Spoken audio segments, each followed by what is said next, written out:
This life, what we see, is this it? What is life all about? I was once on the beach in Daytona, Florida, in the US of A. Oh, yeah. And anyone from America here? Oh, sweet. And I was with this group of people, and we were chatting and soaking up the rays. And in this group of people, there was one guy who was a bodybuilder. And he had one of those necks, you know, that sort of starts somewhere above his ears and then goes sort of down like that. Extraordinary looking guy. And somehow the conversation got round to the meaning of life. And I don't think I will ever forget what he said his belief was. He said that he honestly believed that this life for him was purely about perfecting his physique. Taking this frame that he had and making it perfect.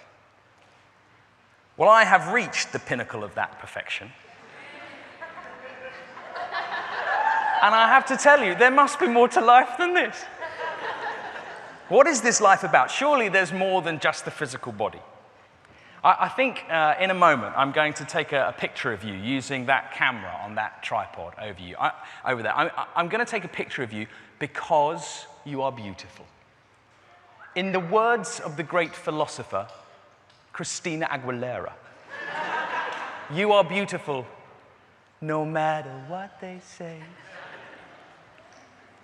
They, in this case, being the scientists, because the message of cold, hard physiological, biological science is that you are plain and simple just a pile of dust, just a collection of chemical elements. If you don't believe me, listen to this. Apparently, the average human body contains enough sulfur to kill all the fleas on an average dog, enough potassium to fire a toy cannon, enough fat to make 7 bars of soap, enough phosphorus to make 2,200 match heads, enough water to fill a 10-gallon tank, enough carbon to make 900 pencils.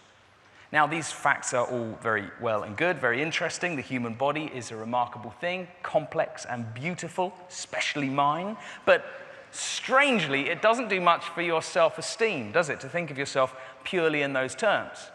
Especially if, like me, you think you could probably make a few more than 7 bars of soap. Believe it or not, though, that is the same view of you and me that the Bible has. Psalm 103 says this, "For God knows how we are formed. He remembers that we are dust.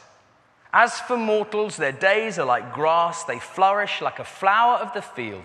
The wind blows over it, and it is gone, and its place remembers it no more." Long before any scientist could distinguish the elements apart and work out what we are, the Bible points out we're simply organic entities. We're formed from the elemental components of the earth. In short, we are just dust. We are physical beings. And as that, we relate to that first, don't we? So maybe it's understandable how the modern era is so taken up with the physical side of life. As you look around, you can't help but see this complete obsession with everything physical. Gyms and diets and fashion and cosmetics and all of it, everywhere, all around. The body has become everything. I was reading this statistic. Apparently there was a 40% rise in cosmetic surgery in the UK last year. Britain spent £539 million and underwent around 690,000 cosmetic procedures, according to new research by the British Association of Aesthetic Plastic Surgeons, or BAPS for short. Fair enough, I suppose, but the trouble is, no amount of cosmetic surgery is going to deny the simple truth that we are just dust. This body is one day going to fade like the flower of the field. Now, in response to that, someone might say, yeah, okay, fair enough. Don't be stupid. I know the body is not everything. The answer lies in the mind. That is the key to exploring what is truly human. They might say, I believe this life is not just about physical beauty or even just physical survival. It's about progress and learning. It's about knowledge and education. It's about achievement. It's about growth. And that's right. Most of us want to achieve something, don't we? We want our mind, our intellect to create something that's going to make the world a better place to live in, a richer place, more complete. We want to leave a legacy to the next generation, something that says, she was here and that mattered. He was here and that meant something. Yes, intellectually, humanity is making progress all the time. But if we're honest, where is that progress taking us? And can we keep up with it? Albert Einstein put it like this: the significant problems that we face today cannot be solved at the same level of thinking we were at when we created them. You only have to look at the issue of global warming to know that's true. The 70s American rock band Kansas, they sang a whole depressing song about the futility of life. It was called Dust in the Wind. It said, all we do crumbles to the ground, though we refuse to see. Dust in the wind. All we are is dust in the wind. And just maybe there's something in their message. When it comes to the power of the mind, the progress of humanity, where are we at really? Are we progressing or are we just going round in circles? For example, any medics here? Any doctors, nurses studying medicine? There's a few. Let me give you this. Woo! A short history of medicine. Okay, you ready for this? A short history of medicine. Doctor, I have an earache. 2000 BC. Here, eat this root. 1000 BC. That root is heathen. Say this prayer. 1850 AD. That prayer is superstition. Drink this potion. 1940 AD. That potion is snake oil. Swallow this pill. 1985 AD. That pill is ineffective. Take this antibiotic. 2009 AD. That antibiotic is artificial. Here, eat this root. Now, of course, if we're taking medicine as an example, of course we're better off today. We're constantly making huge intellectual strides and technological advances. But whilst advancing in our ability to make things better, what seems to be clear is that we're at the same time, we're getting more effective at destroying one another and the planet. Progress and the power of the mind has allowed us to become better healers and better destroyers, all at the same time. So somehow it seems to cancel itself out. There's a strange futility to it. The human brain is awesome. We should be, intellectually, ethically, we should be giants. We should have got it all sorted out by now. But the mind doesn't seem to be the answer. The broken nature of the world remains so evident. So much of what can only be described as evil every time you look at the news, every time you open the newspaper. And that's because we get things wrong. And some of that is innocent, some intentional. With some of it, we hurt ourselves, we hurt others.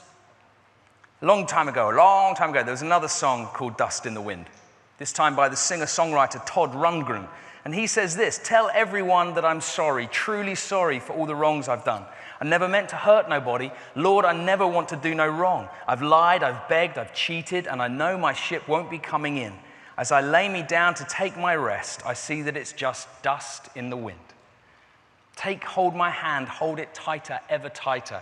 You must believe that I love you still. But my strength, it grows weaker, ever weaker, and my body has lost its will. Oh, my Lord, I've lost once again, and I've got no one to help me find my way. But I never wanted to hurt nobody. I never wanted to do no wrong. But we get things wrong, sometimes innocently, sometimes not.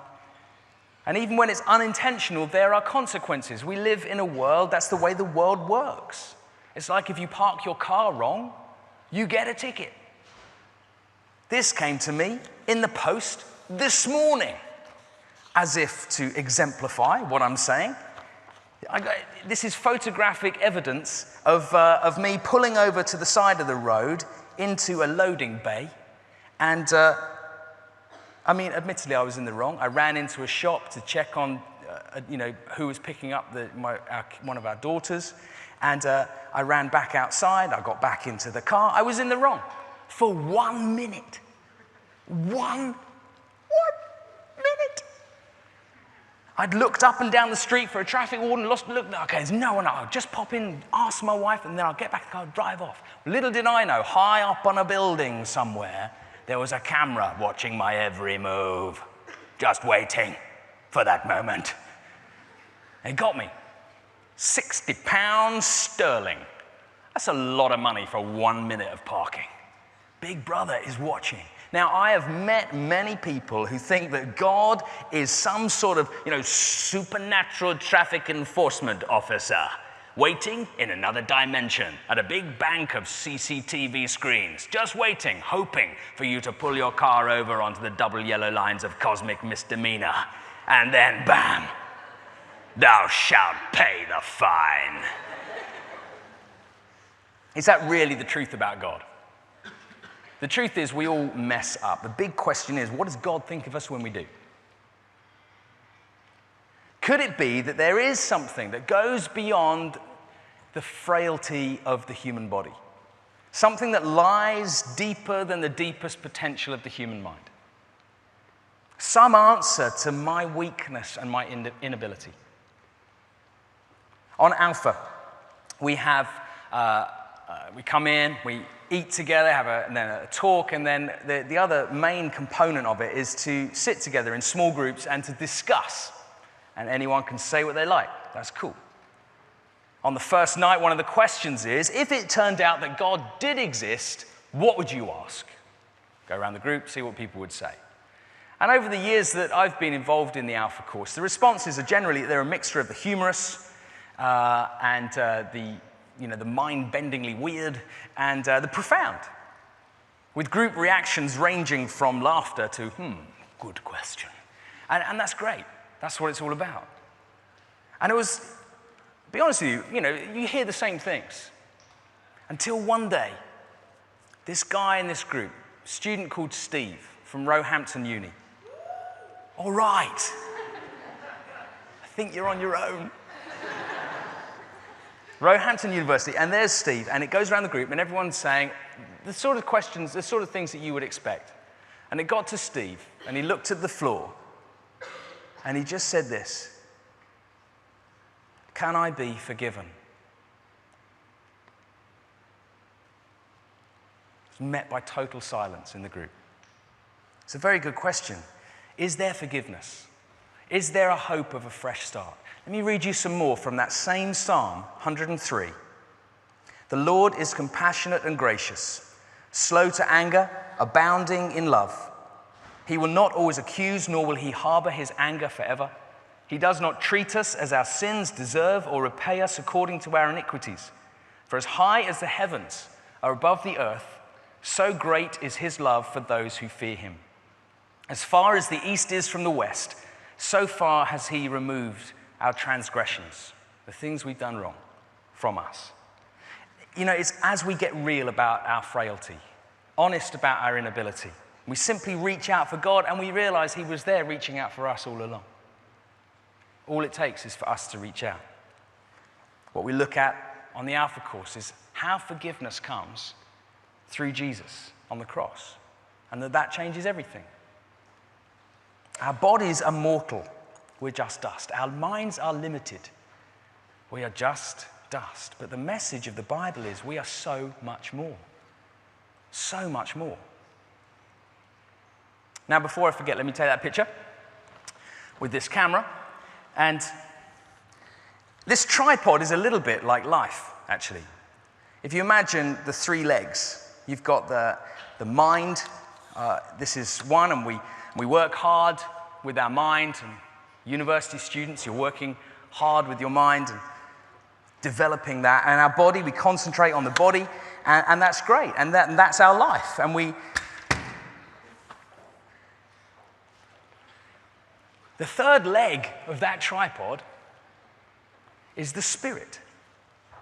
And the underlying reason why our lives feel at best wobbly and at worst broken like that camera, is because our spirits are stunted.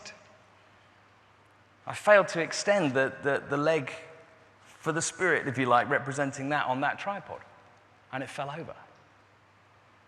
Similarly, our lives topple over when we neglect the spiritual dimension. We may have spent time and energy and money caring for our body, and that's right and that's good. We spend money, time, and energy caring for our mind, and that's absolutely right. That's brilliant, that's good. But when it comes to the spiritual side of life, and that's why life can feel so incomplete.